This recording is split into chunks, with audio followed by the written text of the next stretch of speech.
Hello friends, welcome to Rahul Sisodiya academy. देखिए, जो आपका यूपी पीईटी 2022 का एग्जाम होने जा रहा है, उसमें हिंदी गद्यांश का विवेचन एवं विश्लेषण, वहाँ से 10 मार्क्स के क्वेश्चन आते हैं गद्यांश से संबंधित। यहाँ पर हम देखेंगे गद्यांश को हल करने के लिए किन किन महत्वपूर्ण बातों का हम ध्यान रखें, जिससे कि हमारे 10 में से 10 मार्क्स कंप्लीट रूप से आ सके। देखिए, 100 नंबर का पेपर है, उसमें से 10 मार्क्स अगर आपको मिल रहे हैं किसी भी एक सेक्शन से तो बहुत अधिक होते हैं। यहाँ पर गद्यांश को सॉल्व करने के लिए आपको अलग से कोई स्टडी करनी नहीं होती है। अगर आपने हिंदी व्याकरण पढ़ी हुई है तो वहाँ से सभी क्वेश्चन कवर हो जाते हैं। और यहाँ पे जो गद्यांश है, व्याकरण के साथ साथ गद्यांश को हल करने के लिए किन किन बातों का विशेष रूप से ध्यान रखें, जिससे कि हम यहाँ पर अच्छे से अच्छे मार्क्स प्राप्त कर सकें। देखिए, गद्यांश कर सकते हैं। देखिए, ये बात आपको गद्यांश हल करने के लिए नहीं है, ये गद्यांश एवं पद्यांश दोनों को हल करने के लिए ये महत्वपूर्ण बात है। देखिए, यहाँ पर गद्यांश को हल करने के लिए हम इन महत्वपूर्ण बातों का ध्यान रखेंगे। अगर हम इन महत्वपूर्ण बातों का ध्यान रखते हैं तो हम गद्यांश में 100% अच्छे से अच्छे मार्क्स प्राप्त कर सकते हैं। तो देखिए, एक एक करके इन बातों का हम ध्यान रखेंगे। गद्यांश को पढ़ें कैसे, गद्यांश का उत्तर दें, तब किन किन बातों का विशेष ध्यान रखें। देखिए, सबसे पहला पॉइंट है गद्यांश को एकाग्रता के साथ। देखिए, एग्जाम में एकाग्रता तो बहुत जरूरी है, बात गद्यांश की नहीं है, और भी अगर सेक्शन करने जा रहे तो एकाग्रता बहुत जरूरी है। लेकिन विशेष करके गद्यांश के लिए बात की जाए तो गद्यांश में एकाग्रता बहुत जरूरी है। गद्यांश को एकाग्रता के साथ पढ़ना चाहिए। एकाग्रता के अभाव में पैराग्राफ को बार बार पढ़ने पर समय की हानि होती है। देखिए, आपने देखा होगा कि आप जैसे पैराग्राफ सॉल्व कर रहे हैं तो 2 बार पढ़ रहे हो, 3 बार पढ़ रहे हो, नहीं 2-3 बार या 4 बार। अगर एक बार में गद्यांश नहीं समझ में आ रहा तो दोबारा पढ़ सकते हो, लेकिन एकाग्रचित्त होकर आपको गद्यांश पढ़ना चाहिए। उससे बेनिफिट ये होगा, एक तो आपका टाइम में लॉस नहीं होगा, टाइम की ज़्यादा हानि नहीं होगी। आप 4 बार पढ़ रहे हो, 5 बार पढ़ रहे हो, 6 बार पढ़ रहे हो, लेकिन एकाग्रता है नहीं है, तो एकाग्रता रखनी है। एकाग्रता के साथ ही गद्यांश को पढ़ना है, उसका बेनिफिट आगे सेकंड स्टेप में ही मिलेगा। नियतार्थ की समझ रखनी चाहिए। जैसे हम पैराग्राफ पढ़ते हैं, अगर आपको पैराग्राफ एक बार आपने पढ़ा, अगर उसका अर्थ नहीं समझ में आ रहा तो दोबारा पढ़ो, लेकिन समय का विशेष ध्यान रखें। ऐसा भी नहीं कि आप पैराग्राफ पढ़ते जा रहे हैं और समय का ध्यान नहीं रख रहे हैं, क्योंकि पैराग्राफ के साथ साथ आपको और भी क्वेश्चन करने हैं, तो यहाँ पे समय को भी ध्यान रखने के साथ साथ सभी पॉइंटों का जिक्र किया जाएगा। देखिए, नियतार्थ की भी समझ रखनी चाहिए। नियतार्थ का मतलब है जब पैराग्राफ पढ़ रहे हो तो उसका भाव का भी आपको ध्यान रखना है, ये नहीं पढ़ते जा रहे हो। पैराग्राफ पढ़ते समय अपने मस्तिष्क में एक इमेज बनानी चाहिए, जिससे कि पैराग्राफ का भाव स्पष्ट हो। यानी पैराग्राफ पढ़ते जाएंगे तो उसका अर्थ भी हम ग्रहण करते जाएंगे, साथ के साथ कि वो पैराग्राफ क्या कहना चाहता है, उसकी एक अपने माइंड में एक इमेजिनेशन यानी एक कल्पना कर लेंगे, जिससे कि हमें उसका भाव का अर्थ स्पष्ट रूप से क्लियर हो जाए। अच्छा, तीसरी बात देखिए, सभी बातें इंपॉर्टेंट हैं। देखिए, एक एक करके आएंगे सभी कि पैराग्राफ पढ़ें कैसे। अभी पढ़ने की बात हो रही, पर सॉल्व करें, उत्तर कैसे दें, उनकी भी बात होगी। पैराग्राफ पढ़ने में शीघ्रता के बजाय, शीघ्रता नहीं करनी चाहिए, 2-4 बार पढ़ रहे हो लगातार कंटिन्यूस, मतलब तीव्रता के साथ ना पढ़ें। पैराग्राफ पढ़ने में शीघ्रता के बजाय समझने में ज़्यादा ध्यान दें, पैराग्राफ को समझें। क्योंकि जो उद्धरणगत प्रश्नों का मतलब होता है जो कि उद्धरण में दिया हुआ है, जो कि पैराग्राफ में दिया हुआ है, कभी कभी सीधे न होकर उस उद्धरण में यानी पैराग्राफ में चिपके हुए होते हैं। यानी कहने का मतलब है, अगर जल्दी जल्दी पढ़ोगे तुम तो कुछ पॉइंट ऐसे मिस कर जाओगे जिनका अर्थ वहाँ पर डायरेक्टली नहीं पता चलता है। उसका भावार्थ अगर ग्रहण करते हैं तब उसका अर्थ निकल के आता है। तो इसलिए पैराग्राफ को शीघ्रता के बजाय हमें कैसा पढ़ना चाहिए, उसे ध्यान से पढ़ना चाहिए। और उसमें ऐसा नहीं कि 3-4 बार तुम मतलब कंटिन्यूस रूप से पढ़ना नहीं चाहिए, उसका अर्थ भी ग्रहण हमें करना चाहिए। हमें अपनी पैराग्राफ पढ़ने की स्पीड उतनी रखनी चाहिए जिससे कि हम उसका अर्थ ग्रहण कर सकें।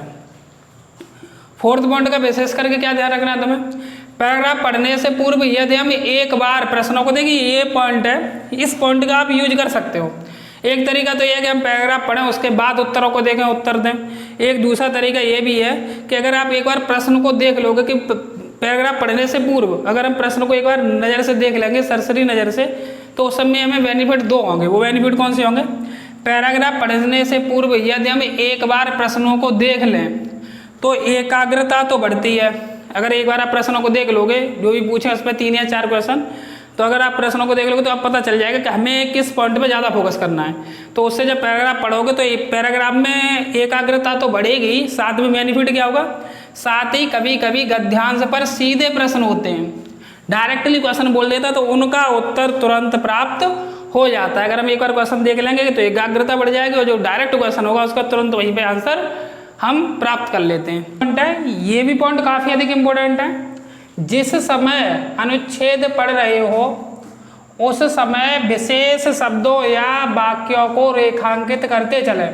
जिस समय हम पैराग्राफ पढ़ रहे हैं ना, तो उस समय विशेष शब्द जिस जगह दिखाई दें, जो अर्थ समझ में आ रहा है कि ये अर्थ निकाल सकते हैं, उन विशेष शब्दों या वाक्यों को नीचे अंडरलाइन करते चले। उससे बेनिफिट क्या होगा, जिससे पैराग्राफ के भाव या शीर्षक पूछ लेते ना कि इसका शीर्षक क्या है या इसका भाव क्या है, तो वहाँ से भाव या शीर्षक को समझने में काफ़ी ज़्यादा मदद मिलती है।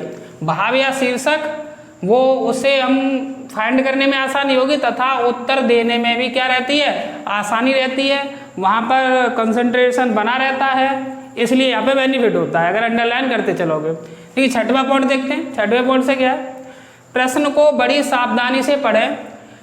जो प्रश्न, वो तो पैराग्राफ पढ़ने की बात हो गई, ये अब उत्तर कैसे दें हम, उनकी बात हो रही है। जब प्रश्न देखोगे तो प्रश्न को बड़ी सावधानी से पढ़ना चाहिए। होता क्या है कि नकारात्मक प्रश्नों पर भी विशेष ध्यान रखें।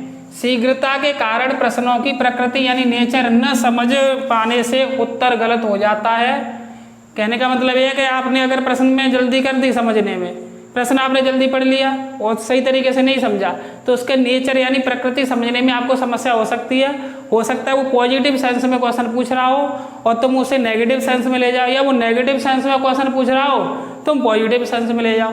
तो इसलिए क्वेश्चन को पढ़ते समय सावधानी बरतें, उसे ध्यान से पढ़ें। खास करके अंतिम छोर पर, जो क्वेश्चन का अंतिम छोर होता है ना, लास्ट का, जैसे क्वेश्चन की शुरुआत हुई, यहाँ पे क्वेश्चन खत्म हो रहा है, वहाँ पर विशेष ध्यान दें, क्योंकि वहाँ पर कभी कभार नहीं बोल देता है। कोई बात पूछ रहा है कि ये नहीं है और तुमने क्वेश्चन पढ़ा जल्दी से, तुमने उस पर हाँ पे टिक कर दिया, देखा होगा तुमने क्वेश्चन सॉल्व किए हैं, तो उसमें दिक्कत ये रहती है कि क्वेश्चन का जो लास्ट वर्ड होता है वो अंत तक हमें ध्यान से पढ़ना चाहिए। कहीं उसमें नई वर्ड तो नहीं लगा हुआ है, नेगेटिव सेंस में तो नहीं है और तुम पॉजिटिव सेंस में आंसर करके चले आए, तो यानी उसके नेचर पर भी विशेष ध्यान देना चाहिए। कहीं वो नकारात्मक तो नहीं पूछ रहा है, तुम पॉजिटिव में आंसर दे रहे हो।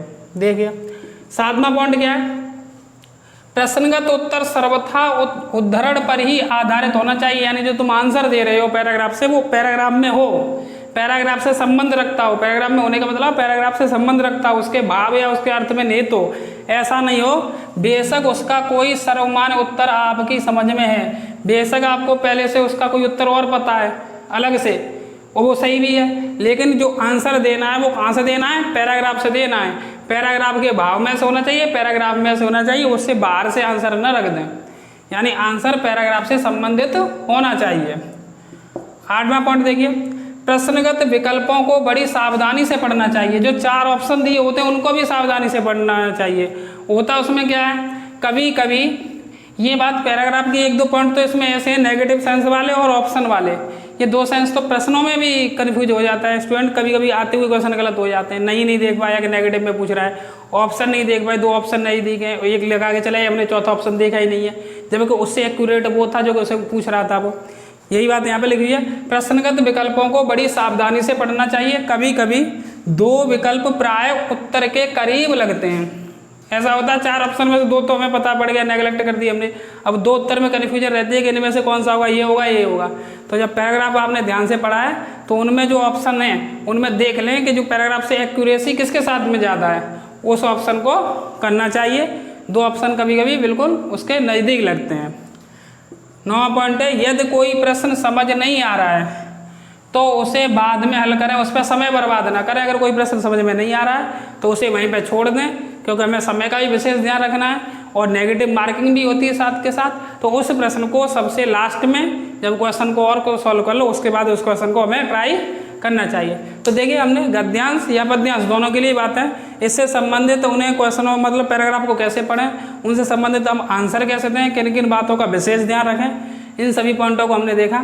अगर आप इन पॉइंटों का यूज करके पैराग्राफ को सॉल्व करते हो तो निश्चित ही आपको बेनिफिट मिलेगा। अच्छा, एक पॉइंट और बता दिया जा रहा है, ये तो बात रही परीक्षा टाइम की। अगर अभी आप प्रैक्टिस कर रहे हो पैराग्राफ को तो जहाँ पर कहीं पर भी आप पैराग्राफ पढ़ते हो वहाँ पे क्लिष्ट शब्द आ जाते हैं, यानी जिनका अर्थ आपको समझ में नहीं आता, उन्हें आप अलग से नोट करते जाएं, उनका अर्थ रखें, क्योंकि पैराग्राफ सॉल्व करने पर भाषा ज्ञान जो होता है, लैंग्वेज की जो जानकारी होती है वो बहुत ही ज़रूरी होती है। हमें लैंग्वेज के जितने वर्ड अगर वहाँ पर पैराग्राफ में आ रहे हैं, अगर उनका हम अर्थ निकाल लेते हैं तो पैराग्राफ आसानी से सॉल्व हो जाता है। ठीक है, तो आप इन पॉइंटों का उपयोग करके एग्जाम में पैराग्राफ में अच्छे से अच्छे मार्क्स प्राप्त कर सकते हैं।